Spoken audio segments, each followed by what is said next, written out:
الحمد لله الذي أبدع الأفلاك والأرضين، والصلاة والسلام على سيد الأنبياء والمرسلين محمد وعلى آله وصحبه أجمعين، أما بعد. أعوذ بالله من الشيطان الرجيم. بسم الله الرحمن الرحيم. وسارعوا إلى مغفرة من ربكم وجنة عرضها السماوات والأرض أعدت للمتقين الذين ينفقون في السراء والضراء والكاظمين الغيظ والعافين عن الناس والله يحب المحسنين. صدق الله العظيم. وقال النبي صلى الله عليه وسلم: القبر روضة من رياض الجنة أو حفرة من حفر النيران، أو كما قال النبي صلى الله عليه وسلم.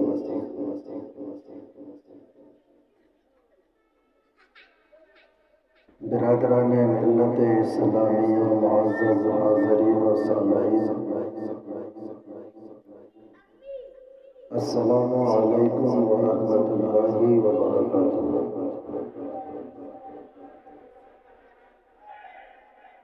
آئیے اپنی بات کو شروع کریں. سارا مجموعہ محبت کے ساتھ، عظمت کے ساتھ پیارے آقا و مولا جناب محمد الرسول اللہ صلی اللہ تعالی علیہ وآلہ وسلم پر درود پاک پڑھنے کی سعادت حاصل کریں. اللہم صلی علی محمد وعلی آل محمد كما صليت على إبراهيم وعلى آل إبراهيم إنك حميد مجيد. اللهم بارك على محمد وعلى آل محمد كما باركت على إبراهيم وعلى آل إبراهيم إنك حميد مجيد. کسی شاعر نے کیا ہی خوب کہا ہے کہ یوں تو تم سید بھی ہو، مرزا بھی ہو، افغاں بھی ہو. یوں تو تم سید بھی ہو، مرزا بھی ہو، افغاں بھی ہو. تم سبھی کچھ ہو، بتاؤ کہ مسلمان بھی ہو. ایک بن جاؤ تو بن سکتے ہو خورشید نبی، ورنہ ان بکھرے ہوئے تاروں سے کیا بات بنے. علامہ اقبال نے کہا کہ عمل سے زندگی بنتی ہے جنت بھی جہنم بھی. عمل سے زندگی بنتی ہے جنت بھی جہنم بھی. یہ خاکی اپنی فطرت میں نہ نوری ہے نہ ناری ہے. حضرات، آج کی یہ جو مجلس جہاں آپ لوگ بیٹھے ہیں،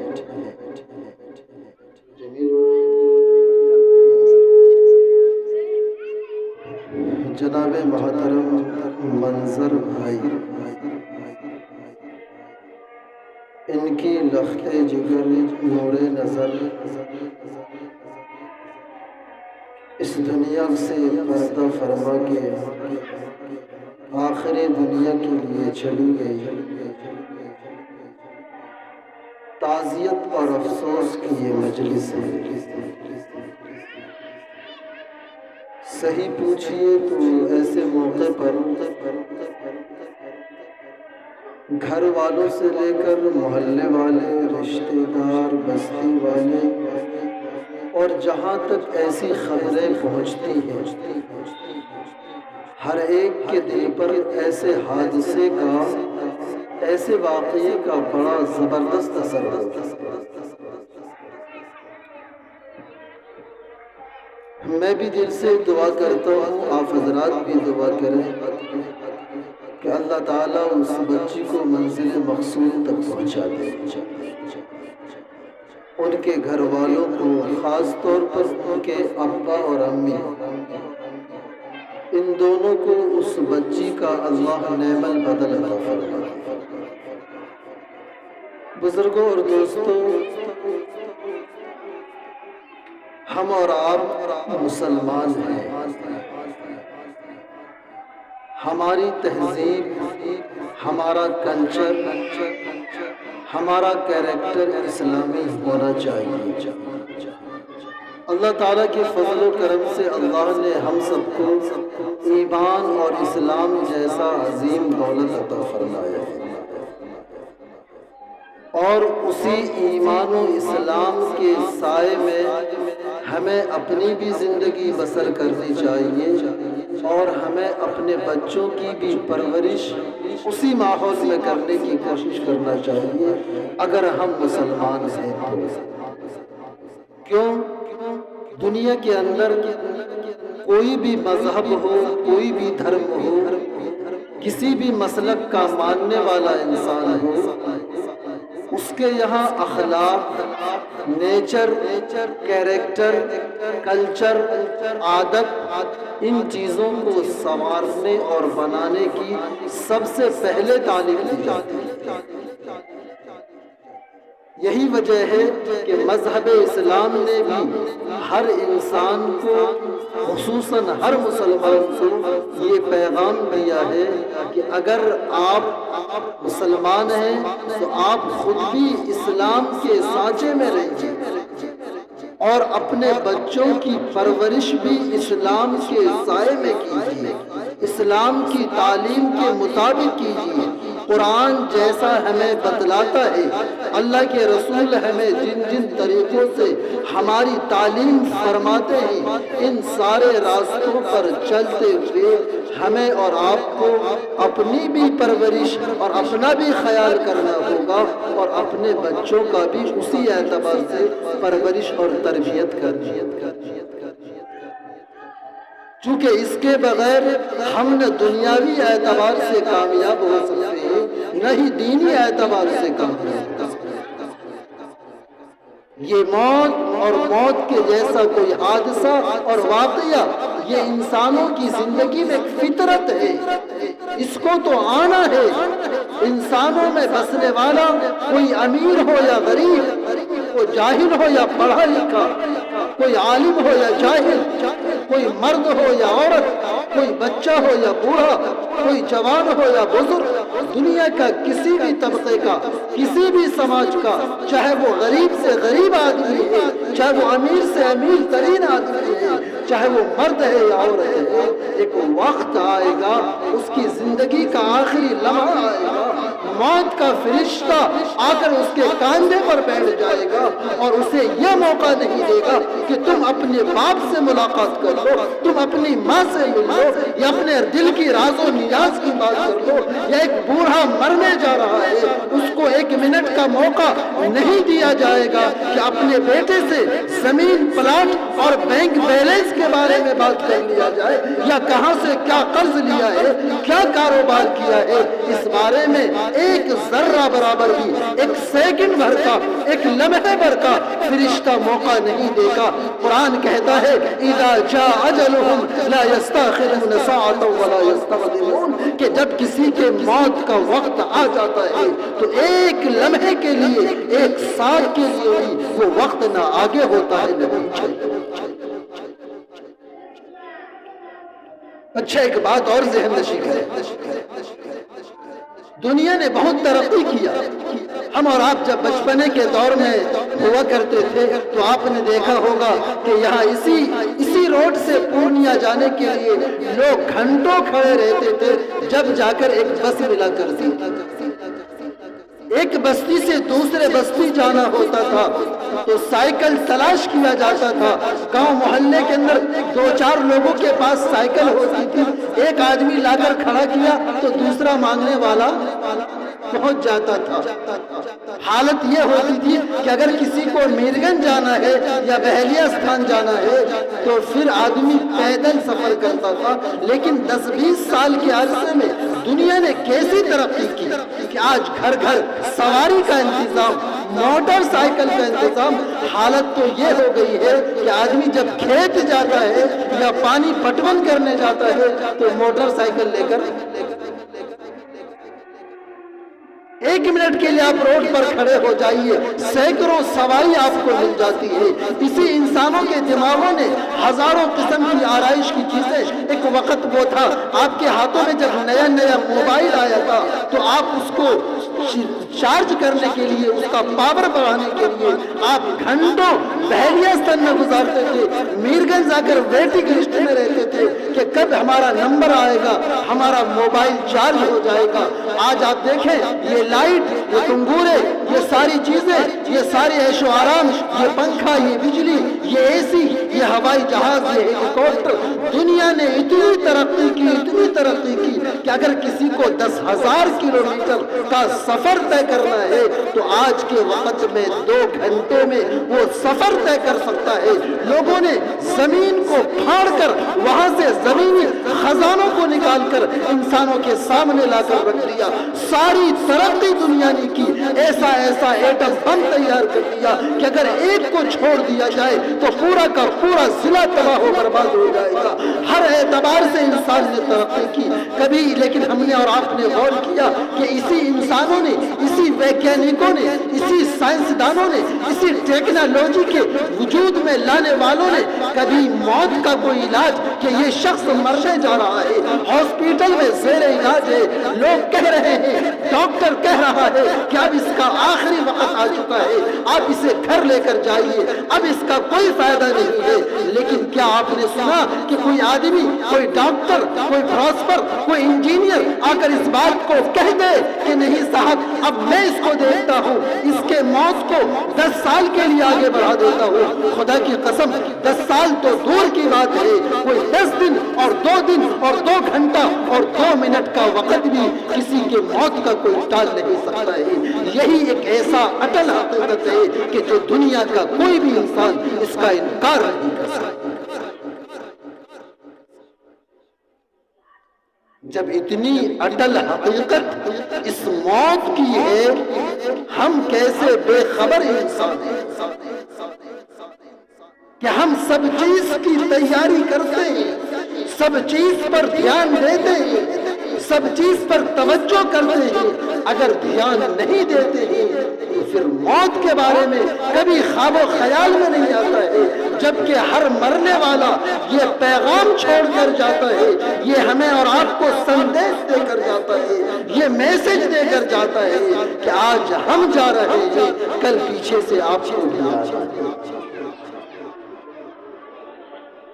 4 کاندھے پر سوار کر کے ہم جب کسی کو لے کر قبرستان پہنچتے ہیں، وہاں ہمیں پیغام ملتا ہے۔ جب ہم قبر کے اندر میت کو ڈالتے ہیں تو وہاں ہمیں پیغام ملتا ہے۔ یقیناً یہ ایسا واقعہ اور حادثہ پیش آتا ہے کہ کچھ لمحے کے لیے، کچھ گھنٹے کے لیے، کچھ دنوں کے لیے، کچھ مہینوں کے لیے دل پر رنج و غم ضرور ہوتا ہے، یہ انسان کی فطرت ہے۔ لیکن بزرگوں اور دوستوں یاد رکھیے گا، ہمیں اور آپ کو سوچنا ہوگا۔ ہم میں سے کوئی جوان ہے تو سوچے، کوئی بوڑھا ہے تو سوچے، کوئی بچہ ہے تو سوچے، کوئی مرد ہے تو سوچے، کوئی عورت ہے تو سوچے کہ ہمیں ایک دن اس دنیا کو چھوڑ کر جانا۔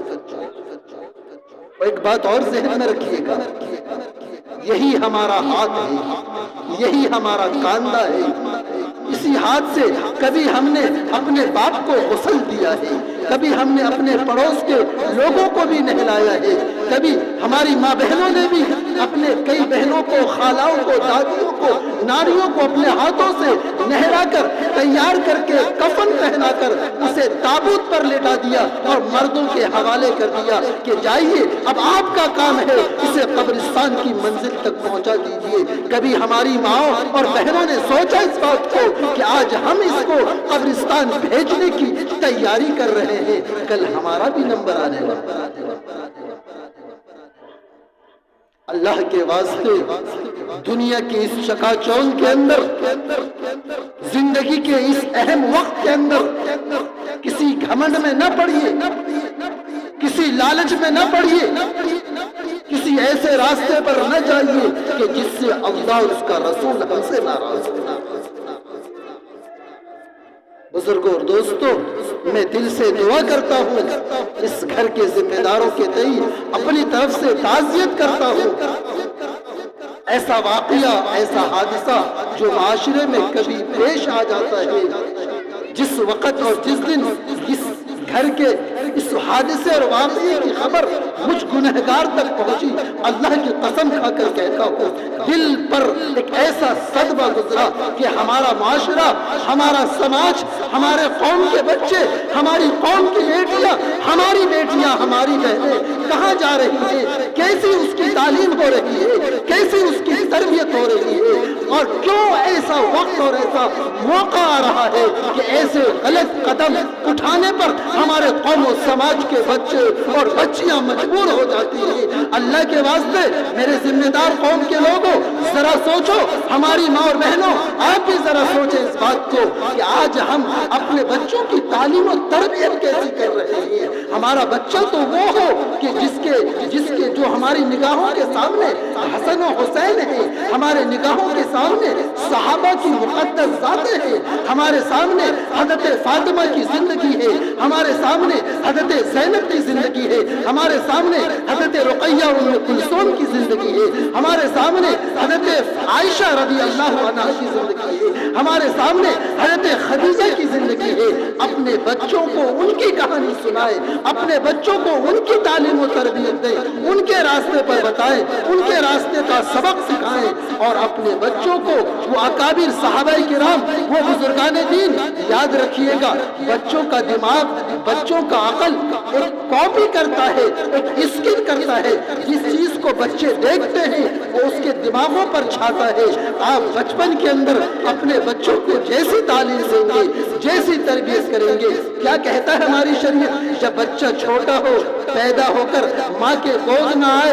تو سب سے پہلے اس کے ایک کان کے اندر اذان دلوائی جاتی ہے، دوسرے کان کے اندر اقامت پڑھوائی جاتی ہے، اور کسی حافظ صاحب کو بلا کر یہ مبارک کام کروایا جاتا ہے، اچھا نام رکھوانے کی کوشش کی جاتی ہے۔ بزرگوں، یہ زندگی کی پہلی سیڑھی ہے، بچوں کو یہی سے تعلیم و تربیت کے سانچے میں ڈھالا جاتا ہے تاکہ یہ بچہ وقت آنے پر شیخ خواجہ عبد القادر جیلانی جیسا بن جائے، یہ بچہ شیخ محی الدین چشتی جیسا بن جائے، ہمارا یہ بچہ حسن بصری جیسا بن جائے، ہمارا یہ بچہ امام غزالی جیسی عظیم ہستی بن جائے۔ یہ کب ہوگا؟ جب ہم اپنے بچوں کی شروعاتی زندگی میں اس کی اچھی تربیت کریں گے، اس کو اچھا سبق دیں گے۔ ہوگا کب یہ؟ آپ نے کو سنا ابھی کہ پہلے بچوں کے کان میں اذان کیوں دلوائی جاتی ہے؟ وہ اس لیے کہ بچہ جب دنیا کے اندر آیا ہے، اس کے کان کے اندر پہلی آواز جو جائے وہ اللہ کے نام کی جائے، اللہ کی کبریائی کی جائے، محمد الرسول اللہ کی محبت و عظمت کا پیارا سا نام اس کے جب کان میں جائے گا، یہ بچہ مزید بڑا ہوگا، اچھا نام اس کا رکھا جائے۔ آج فیشن پرستی کے دور میں لوگ نئے ناموں کو رکھنے کے چکر میں ایسے ناموں کو تلاش کرتے ہیں، ایسے نام رکھتے ہیں۔ اللہ معاف فرمائے، کسی نے کسی فلم دنیا کے اندر ایک ویڈیو دیکھا، اس میں کسی فلمی ایکٹر یا ایکٹرز کا نام آیا، اپنے بچوں کا نام ہم سوچتے ہیں کہ ہم اپنے بچوں کا نام ان دنیاوی لوگوں کی زندگی کے مطابق رکھیں تو ہمارا بچہ علی جیسا کیسے بن سکتا ہے، ہمارا بچہ معاذ جیسا کیسے بن سکتا ہے۔ بزرگوں، دوستو، اسی لیے بچوں کی تعلیم و تربیت پر دھیان دینا اور اس کے لیے کوششیں کرنا، محنتیں کرنا، یہ نہایت آج وقت کی اہم ضرورت ہے۔ اس کے بغیر ہمارے قوم و سماج کا صلاح و فلاح اور اس کی کامیابی ناممکن ہے۔ ہماری قوم ہر اعتبار سے محنت کر رہی ہے، چاہے وہ پیسے کمانے کا میدان ہو، کاشتکاری اور کھیتی باڑی کا میدان ہو، چاہے وہ بزنس اور کاروبار کی لائن ہو، ہر اعتبار سے محنت ہو رہی ہے۔ اگر محنت نہیں ہو رہی ہے تو بچوں کی تعلیم و تربیت کی ضرورت ہے۔ بچہ 6-7 سال کا ہو جائے اسے پڑھنا سکھائیے، اس کو قرآن پاک کی تعلیم دیجیے۔ ماں باپ کا کیا ادب و احترام ہے، گھر کے ذمہ دار کی کیا عظمت ہے، وہ ان کے خادم ہیں، وہ ان کے ذمہ دار ہیں۔ بچوں کے دل و دماغ میں اس بات کو بٹھایا جائے۔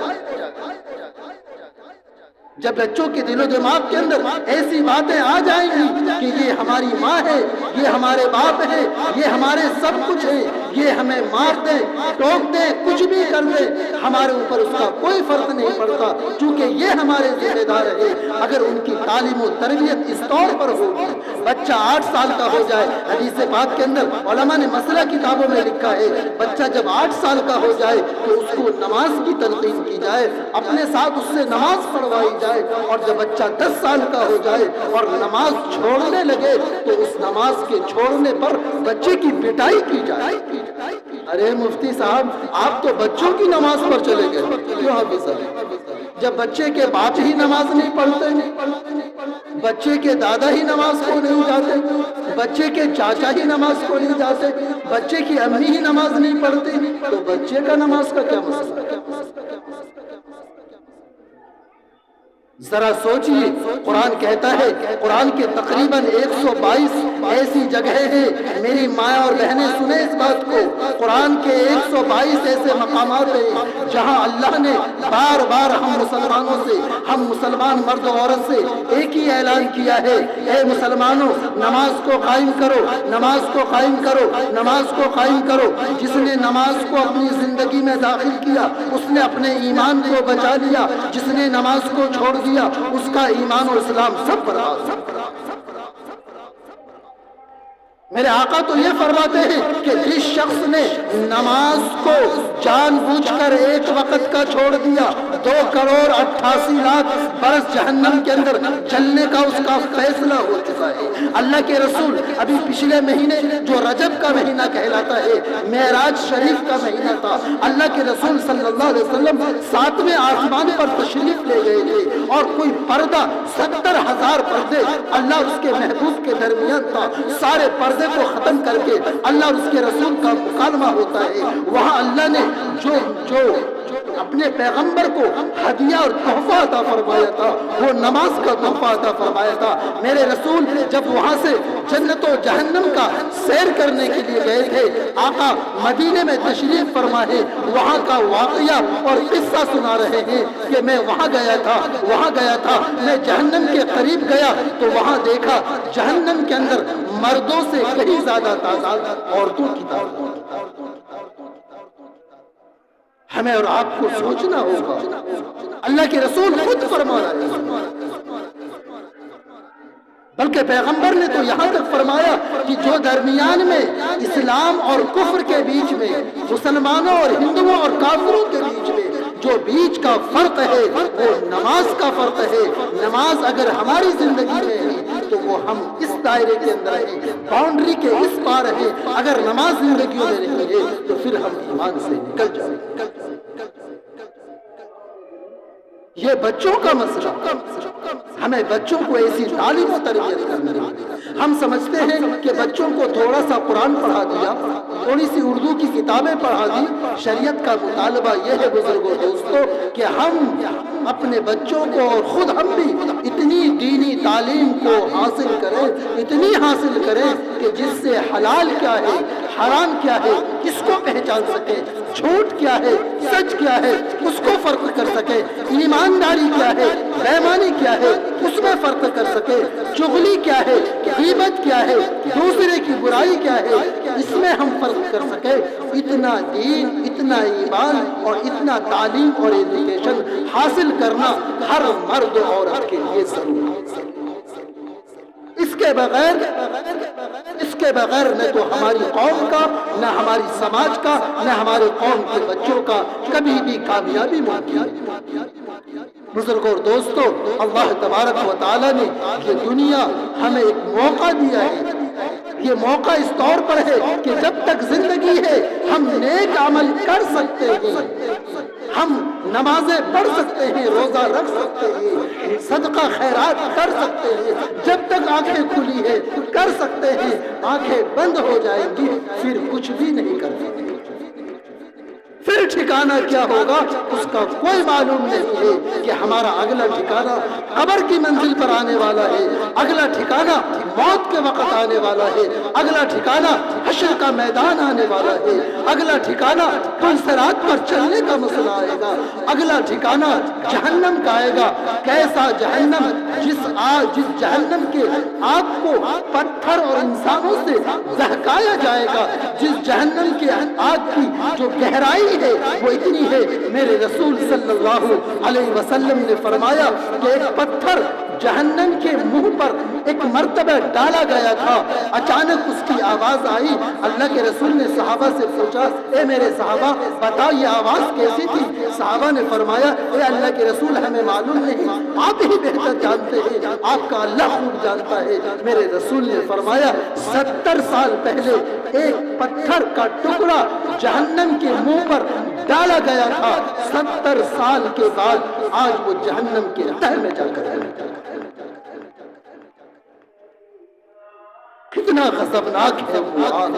ہماری ماں بہنیں اپنے چولہے میں آگ جلاتی ہیں، ذرا کبھی اپنی انگلی کو اپنے چولہے میں ڈال کر دیکھیں کہ 1-2-4 سیکنڈ کے لیے، 10-20 سیکنڈ کے لیے، 1 منٹ کے لیے ذرا انگلی کو گیس پر یا آگ کے چولہے میں ڈال کر دیکھیں، کیا وہ اس کو برداشت کر سکتی ہے؟ خدا کی قسم کتنا ہی بہادر ہو، برداشت کرنا بڑا ناممکن ہوگا۔ وہ جہنم کا آگ، وہ قبر کا آگ، جب ہمیں اور آپ کو، اسی انسان کو جب اس میں ڈال دیا جائے گا، ہمارا اور آپ کا حال کیا ہوگا؟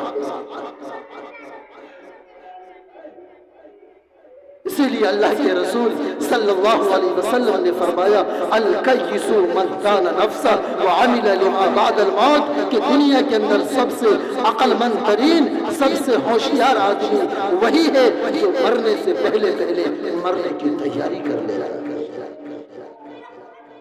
ورنہ معاملہ، آپ نے واقعہ سنا ہوگا کہ ایک ملک تھا، اس ملک کا نظام، اس ملک کا سسٹم اور قانون یہ تھا کہ جو بھی کوئی بادشاہ بنتا تھا اس بادشاہ کو 10 سال رہنے کا موقع دیا جاتا تھا،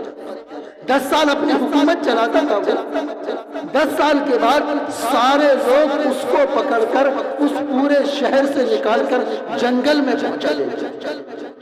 جبکہ یہ 10 سال جو بادشاہ حکومت کرتا تھا، پورے دیش کو چلاتا تھا، پوری امانت داری کے ساتھ ہر چیز ٹھیک ٹھاک کرتا تھا، لیکن اس کو یہ خیال نہیں آتا تھا کہ 10 سال کے بعد یہ پوری جنتا ہمارے ساتھ کیا کرنے والی ہے۔ لیکن 10 سال کے بعد پورے جنتا مل کر اس بادشاہ کو بستی کے باہر جو جنگل کے علاقہ تھا وہاں پہنچا دیا۔ ایک بادشاہ چلا گیا، دوسرا بادشاہ چلا گیا، وہ جنگل میں یہاں وہاں گھومتا پھرتا اپنی زندگی گزار کے مر کھپ جاتا تھا۔ کیوں؟ اس لیے کہ وہاں اس نے کچھ تیار کر کے نہیں رکھا تھا۔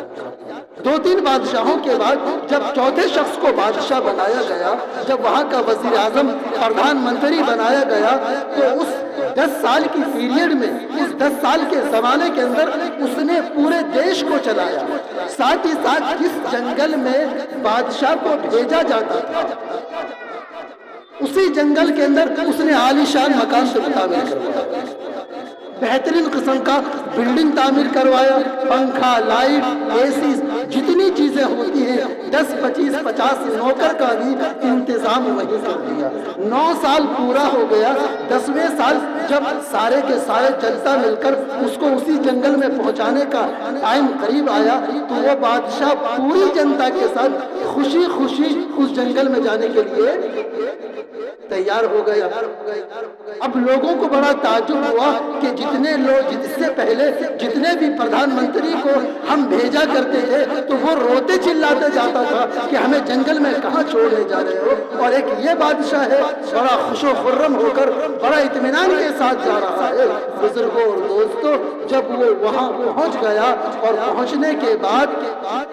وہاں آرام سے رہنے لگا تو ساری کی ساری جنتا مل کر دوبارہ اس کو لینے کے لیے وہاں گئے کہ آئیے اب آپ واپس آئیے سانسد بھون کے اندر، اس بادشاہ کے محل میں آ جائیے، آپ کو اب ہمیشہ ہمیشہ کے لیے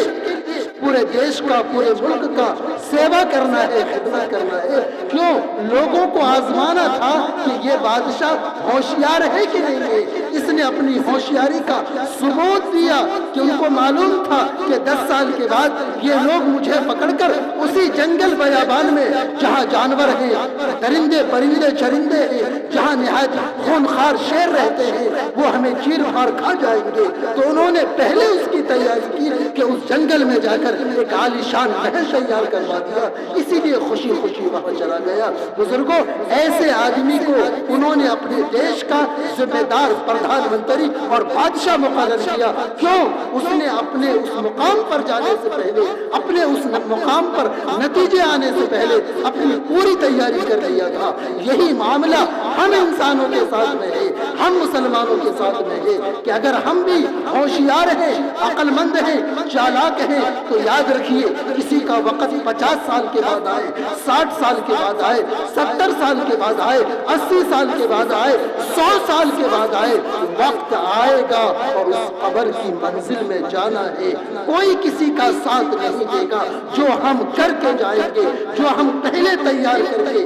صدقہ ہو، خیرات ہو، ہر اعتبار سے ہو، ہم جو کچھ بھی کر کر جائیں گے، اللہ کے یہاں خزانے میں جمع رہے گا، وہی قبر میں کام آئے گا، وہی پلسرات پر کام آئے گا، وہی حشر کے میدان میں کام آئے گا، وہی جہنم سے بچا کر ہم کو جنت کے راستے پر لے جائے گا۔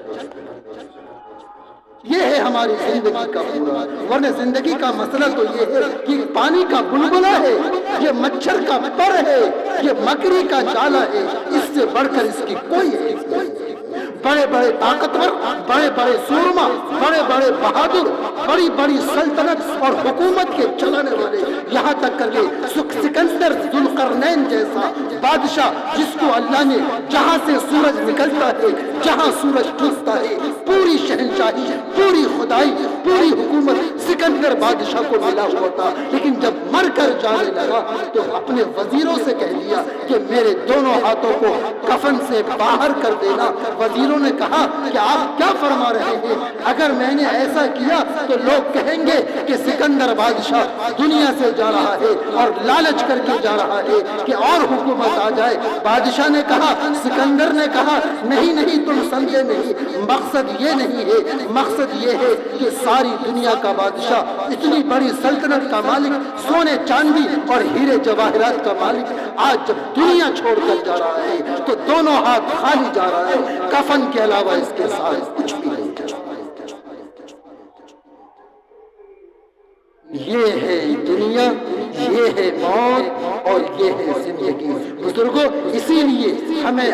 دنیا پر محنت کرنی ہے، بقدر ضرورت کرنی ہے، لیکن اپنے بچوں کی، اپنے گھر کے سارے احباب کی تعلیم و تربیت کا خاص خیال کیجیے۔ خاص طور پر میں آپ کو کیا بتاؤں، اسی قوم کی بیٹیوں کے لیے، یہ قوم کے بیٹیوں کے سر پر دوپٹہ باقی رہے، وہ اپنے ماں باپ کی عزت اور ناموس کی حفاظت کر سکے۔ تو پچھلے تقریباً 4 سالوں سے اپنے علاقے کے اندر اس کوشش میں لگا ہوا ہوں کہ کاش کہ ہمارے مسلمان قوم کی بیٹیوں کے لیے ایک اچھی تعلیم کی جگہ، ایک اچھا مدرسہ، ایک اچھا بنات، ایک اچھا گرلز اکیڈمی قائم ہو جائے، چلنے لگے، جو قوم کی بیٹیوں کو صرف تعلیم نہ دلائے بلکہ وہاں اس کی تربیت بھی ہو، وہاں اس بیٹی کے سر پر دوپٹے کی حفاظت بھی ہو، اس کے پردے کی بھی حفاظت ہو، اس کو یہ بھی بتایا جائے، اے میری بیٹی، کہ تمہاری لیے تمہارے چھوٹے بھائیوں کا تم پر کیا حق بنتا ہے،